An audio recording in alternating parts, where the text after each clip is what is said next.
Welcome to another episode of the Urban Wall Street Project. I'm your host, Earl Christian III, of course. And today I have my colleague, my CFO, my brother in the building. We're going to talk about finances. We're going into a new year. It's 2010. A lot of people are stressing the recession, not understanding what the magnitude may be over the next 2 or 3 years. Because understand, it's much more serious than some people are going to talk about. But the reality is, you don't have to participate, but you must be a participant in your own rescue.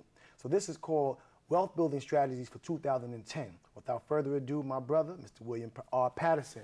Earl, always a pleasure to be on the Urban Wall Street Project. Thank you. Thank you for having. Thank you for being here. I know your schedule is hectic, but we get it in for our people. So, I want to talk about wealth building strategies for 2010, and I'm fortunate to have, the wealth building coach right in my backyard. So I'm blessed for that. But a lot of people are going through it. Well, it's a serious situation. Been a lot of bailouts. We did the bailout show for, a year and a half ago. So people are still going through. We're going to talk about some wealth building strategies, whether you're making $10,000 a year, $100,000 a year, or $1 million a year. Because the reality is, you can all lose that. A lot of people have lost it. So I just want to get into it and familiarize the people again with some general wealth building strategies and why you do what you do. Absolutely. Well, to give the audience a little bit of background on myself, I, of course, started out in the financial arena. Spent a little bit of time on Wall Street, then started the Walk-Offer Capital Group and on into the Barron Solution Group, where we do wealth and business coaching for people.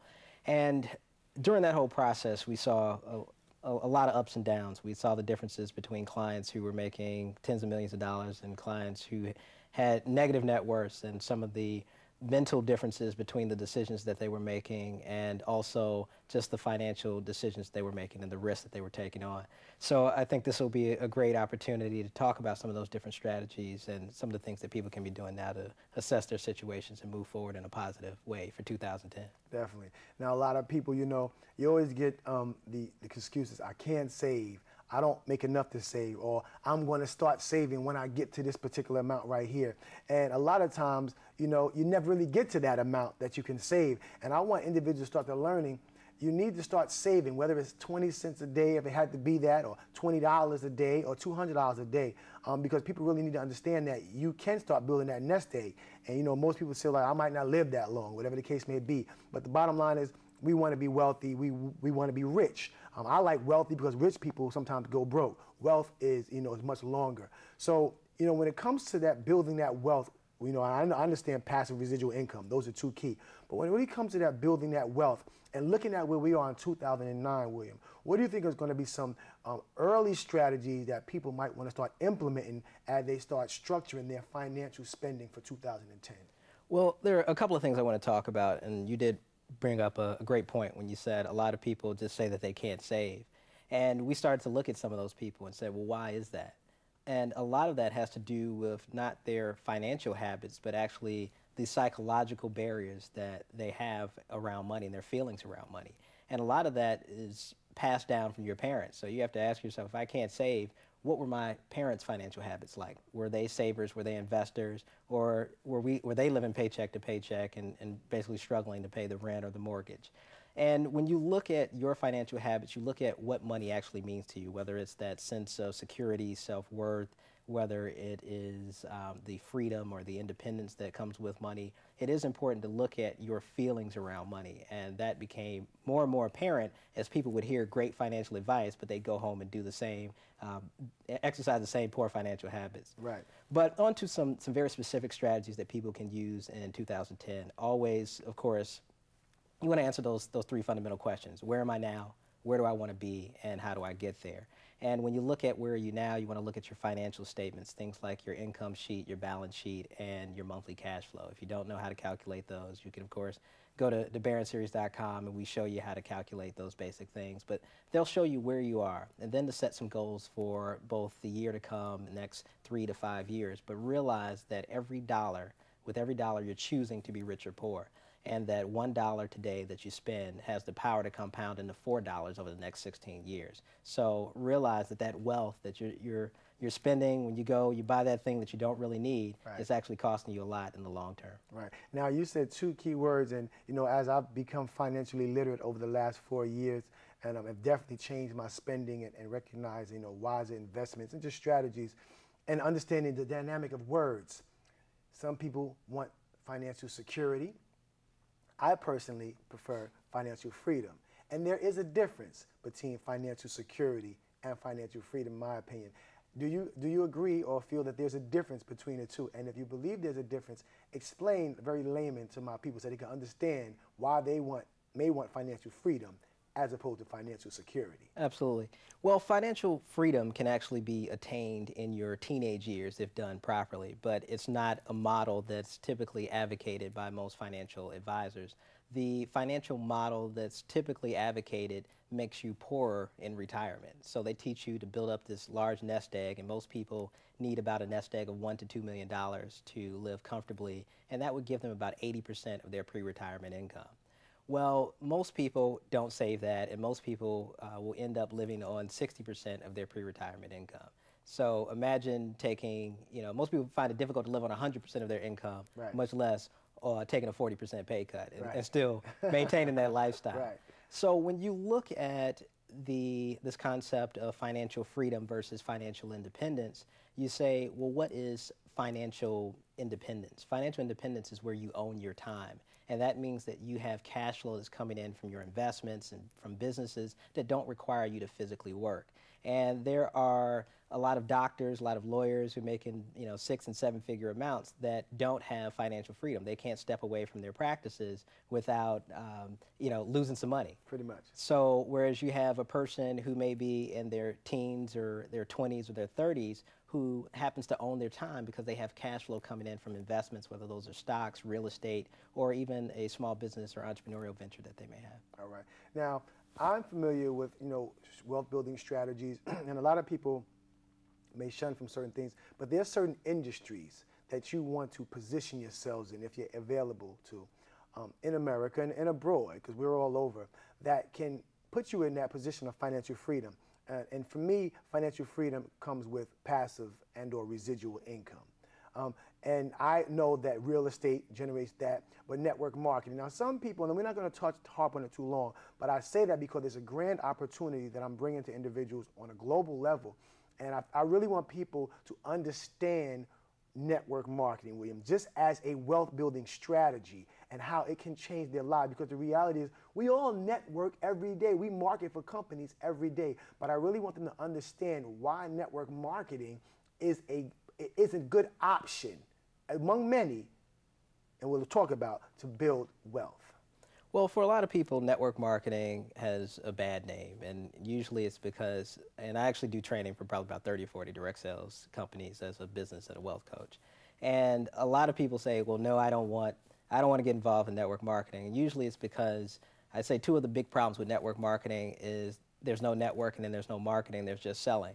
And a lot of times they teach what's known as a 6-foot rule or a 10-foot rule in network marketing, which is approach everyone within 6 to 10 feet of you about the business, but everyone within 6 to 10 feet isn't an ideal prospect for your business. But network marketing certainly is a viable opportunity for a lot of people because typically you're looking at a company that's giving you an established brand that you can leverage, proven products that you don't have to develop, and they're also giving you some great collateral material that you can go out and use to effectively market the business.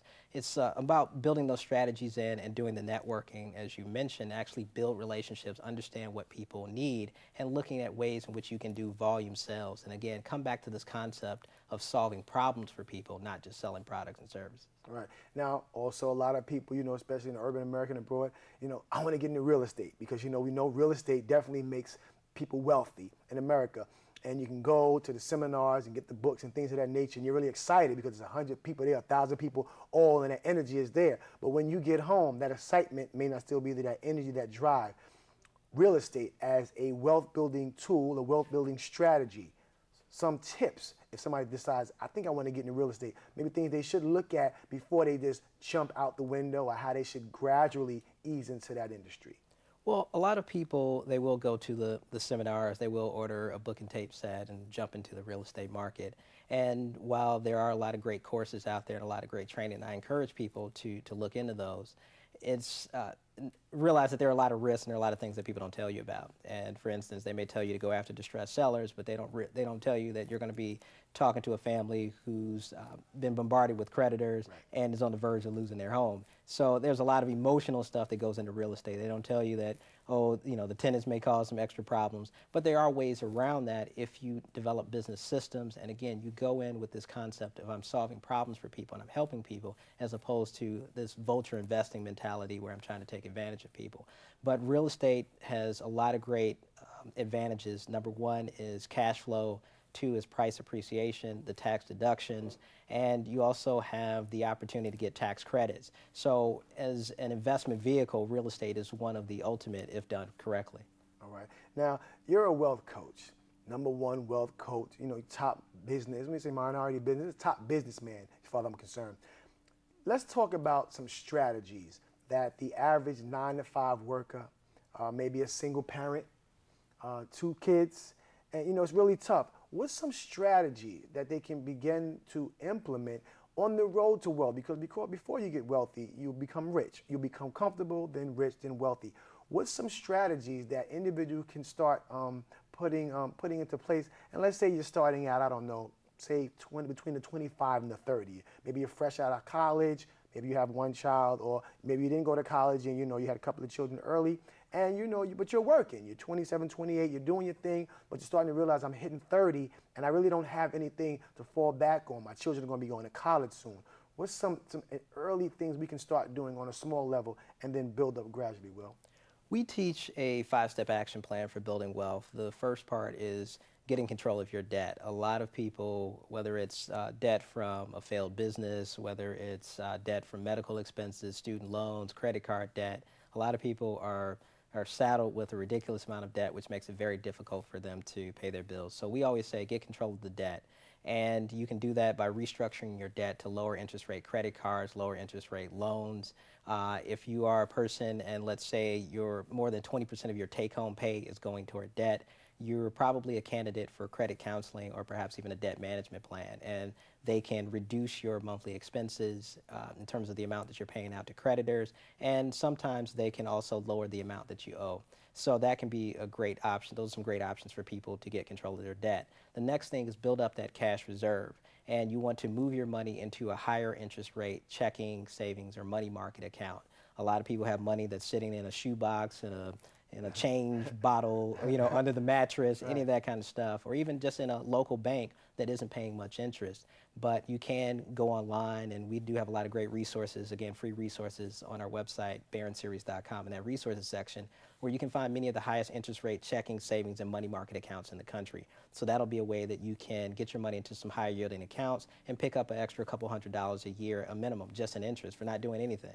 The third thing is putting in place a long-term investment portfolio. Most people, by putting in place a long-term investment portfolio, can have hundreds of thousands of dollars, if not millions, by the time they retire. We also have a great chart on the website, barronseries.com, that talks about at every age how much you would need to invest, approximately how much you would need to invest in order to have $1 million by the time you retire. So that's a great chart. Also, if you have children or grandchildren, to start putting some money aside, whether that's in some type of education, IRA, or just a long-term investment account for them, so you can set them up to be millionaires as well.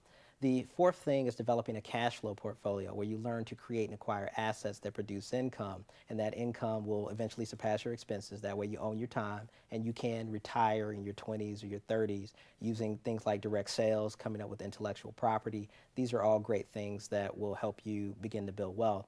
On to that fifth piece, which is what we're big advocates of, and I think 2010 is the year of the entrepreneur. So look at starting your own business, whether that's a small business, home business, or something much larger. Right. Now, recession, you know, it's the hottest topic. So many people, you know, are talking about it, fearing it.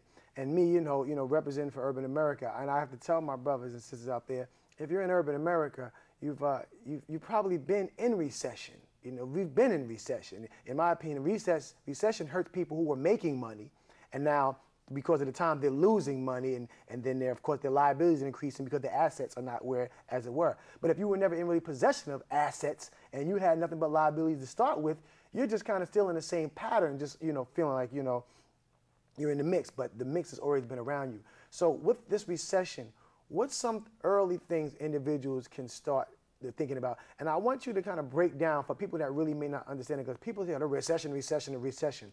But really, Will, what does recession mean to the average person? Well, recession, when you look at an economics definition, is 2 negative quarters of GDP or gross domestic product, which probably doesn't mean a whole lot for a lot of people. The old joke is a recession is when your neighbor loses their job. A depression is when you lose yours. So when you look at, what does a recession really mean, or an economic downturn, and some economists say that we've actually come out of the recession in July, but again, we won't really know until on into the new year, 2010. But regardless, you want to begin to assess the job situation if you are in corporate America, and look at, for many people, particularly African Americans and young African Americans, we're talking 18 to 24, there was a recent article that came out in the Washington Post that said unemployment is now hitting Great Depression levels, where unemployment for African Americans 18 to 24 is now in the 30% range, and African American females in the high 20s. So what this means in terms of a long-term implication, if you're coming out of school and you can't get that job and you're not able to continue your education, that there's something that's called that income curve, where you begin to ramp up as a new employee, but if you don't get those skills, you're severely hampering your earning potential in the long run. So you could end up making 20, 30, even 50% less if you don't get those skills early. That's why entrepreneurship is a really important key. And again, getting back to those sound fundamentals and financial fundamentals, and focusing on business ownership and investing will be the things that you'll need to do in 2010. Okay. Now, business ownership, I've done a show on ownership, because it's all about owning a business and being in position to really capitalize on your time, as a way someone else is capitalizing on your time when you're working for them. But a lot of folks, I want to have my own business. A lot of people want to have their own business because it sounds good, it probably makes you feel good. But I would say 3 to 5 major components or characteristics you may want to make sure are in place before you just go ahead and throw it all in to starting a business, Will? Well, I think it's important, first of all, to just define what a business is. And a lot of people say, ooh, I have a business. And really, we call that being self-employed. You own a job. Right. So there is a difference between, at least in our view, being a true entrepreneur or business owner versus a person who's self-employed and owns a job. Because again, we talked about that lawyer or that doctor who doesn't own their time. They are the business. They can't walk away from the business. So when we look at, let's say, a person being able to grow a true business, scalable business, we look at some things such as their business model. Do you have the ability to sell that business? Do you have things like retirement plans tied to your account? Can you license and franchise that opportunity, that business? If you can't do that, and usually if you're self-employed, you are the business, you can't do that. If you're making soap and it's just you, right. You stop working, you stop getting paid. Right. So it is important to look more toward those business models that are scalable.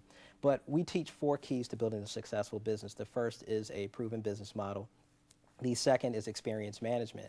And the third is access to capital. And the fourth, strategic partnerships. And those are actually the differentiating factors between the success rates of franchises and your typical entrepreneurial venture. Right. Now, I've learned a lesson, from one of my first early on lessons with you, and it stuck with me, and it's actually been very beneficial. Our relationship was nurtured out of that, and others that I've done. And it was like, you told me, any situation of lack can be satisfied through a partnership. Break that down for my people so they can understand with it. Because a lot of people say, I don't have this, I don't have that. And a lot of people think they have to have everything at their disposal, or they're possessing it before they can make some things happen. So help them understand what any situation of lack can be satisfied through a partnership, which translates to. Absolutely. That's something that we live by. We work with a lot of clients in helping them to transform their lives, transform their businesses from what they would consider to be a position of utter lack. But when you look at a person's life and in its totality, you typically see they have a lot of hidden assets that they're not even thinking about. So one of the things that we really focus on is helping that person to identify and raise their value. And that's what you want to take a quick moment to do, is just, and perhaps even a deeper moment, to inventory your skills. What do you bring to the table? The big thing is that if you're asking for help, and a lot of people make this mistake, they show up with this I need, I want mentality. Well, that's not what you want to do. You want to look at what value and benefit can you bring to a relationship, And also, can I bring a turnkey solution to the table that, and also don't ask people to do things that they don't already do. So those are a couple of little basic rules there. But if you look at your skill set and you say, well, can I create a revenue opportunity for this person? Can I put them in front of an audience where they can reach more customers? Can I create a PR opportunity? Can I support their favorite cause or charity? These are some great ways in which you can create value for people and make them want to help you as well. Excellent. And I always want to touch on it. You know, I touched on it early on one of my pilot episodes. We just go into the fundamentals. And wealth is acquired and built through assets. A lot of individuals, specifically in urban American communities, and I'm going to say just communities in general, it could be suburban too, because a lot of folks have it confused when it comes to assets and liabilities. And a lot of people think that, you know, their home is an asset, their car is an asset, their jewelry is an asset. And I understand an asset to be something that throws off money. It generates revenue. So when you go to buy a home and your banker might tell you, oh yes, your home is one of your greatest assets, or a great asset. And the reality is that is true. But if you're paying a mortgage, and you tell me if I'm correct, every 30 days for the next 30 years, that's not an asset to you. That's a liability to you, but it's an asset to the bank, because now you literally are on the hook for 30 years to work for that bank, because if you don't have their money, you will lose your home. So really help my people understand why it's essential to build up assets as opposed to incurring liabilities, and what are some fundamental assets they can start developing as they're learning and becoming more financially literate to gradually get toward greater assets, and what type of liabilities they want to stay away from. Well, you made a couple of great points, and to give people some greater insight, because a lot of people may sit and confused, say, oh, my house is an asset. It's definitely an asset. Well, assets are things that do appreciate in value as well, and hopefully they appreciate rapidly in value so that you can benefit from those. But the big thing is you don't want to spend money on things that don't appreciate in value and things that don't throw off cash flow, as you mentioned. But there are things such as business credit that you may leverage in order to buy an asset. And you can take a loan out from the bank to buy real estate that appreciates in value, that produces cash flow. And that is a way for you to build wealth. So if you are going to use debt, you want to use it in a way in which you are acquiring assets that produces positive cash flow. And again, you don't want these alligators where you end up losing the rental property you bought because you couldn't afford to pay the $200 or $300 or $3,000 on that particular mortgage. But when you look at some of the other types of assets out there, again, we touched on intellectual property. But before I get on that, I want to talk about one story, because I think this really captures the essence of what we talked about before with identifying your value.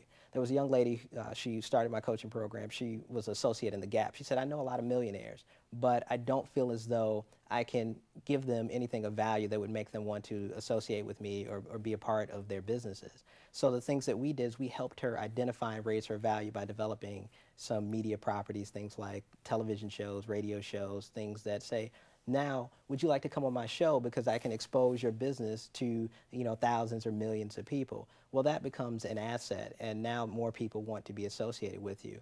And the beautiful thing is you do not have to be an expert. You do not have to have a particular skill, and I call it the Oprah Winfrey model. Oprah is far from an expert on anything, but she's a great filter and a translator for people because she brings all of these experts to help solve people's problems. So by building your network, and again, 80% of your success will be the result of joint venture relationships, strategic partnerships, political alliances, and things of that nature. So build those relationships. Those are huge assets that can be leveraged to create businesses, intellectual property, and other forms of income and cash flow. Okay. Now, before we get out of here, Will, because, when we talk, we could go on and on and on talking about how we can really help empower our communities and urban communities. But just round it out for me, Will. Top 3 things. People sitting at home watching, we're going into a new year, we're in a new year. These are things you want to start doing, and these are things that if you're doing, you want to refrain from. Definitely. The big things are to watch your expenses, for whether that's the holiday season, whether you're talking about the year-end holidays or on into Valentine's Day. You don't want to go into debt to throw parties, attend parties, buy gifts, all of that kind of stuff. Think about buying some assets. Instead of buying something for your child that depreciates in value, set them up with a stock account, investment account, it'll be worth a lot more for that child in the future. And they're not mutually exclusive, so look at your budget for some ways in which you can do that. The other thing that you want to do, again, get control of the debt, and also start that business. On BaronSeries.com, you'll find over 30 small business opportunities that you can start, and we show you how to make them work. But in this 2010, because of the unemployment crisis, it'll be important for you to have a business in 2010. Excellent, excellent. William, as always, you come with a plethora of knowledge. I'm always learning something, and I know my audience appreciates it. If you're sitting at home, understand, the Urban Wall Street Project, our goal is to empower you through financial literacy. Make sure that you're making the best economic practices and choices that you can. Of course, you can reach out to Mr. William Patterson at BaronSeries.com. The Urban Wall Street, we're here bringing it to you. If you have questions regarding it, you can reach out to us, and we'll get to Mr. William Patterson. But I want you to definitely minimize those liabilities, my people. That car, you may not need it. Those clothes, you may not need it. That jewelry, make sure you get things that's going to generate some revenue and put you in a position so that if you decide in 6 months or 7 months you want to build a business or start something, you have some form of nest egg to really put yourself in position. I want to thank you for watching the Urban Wall Street Project. I would definitely want to thank my guest, Mr. William Patterson, for being here. He's a best-selling author, #1 wealth coach, and a top 100 minority business owner, so he knows his craft. He knows what he's talking about. As I always say, be mindful, be prosperous, be peaceful, stay abreast of what's going on. 2010 is serious, but you do not have to participate in this recession. Get control of your future. Come rock with the Urban Wall Street Project. Until next time, peace.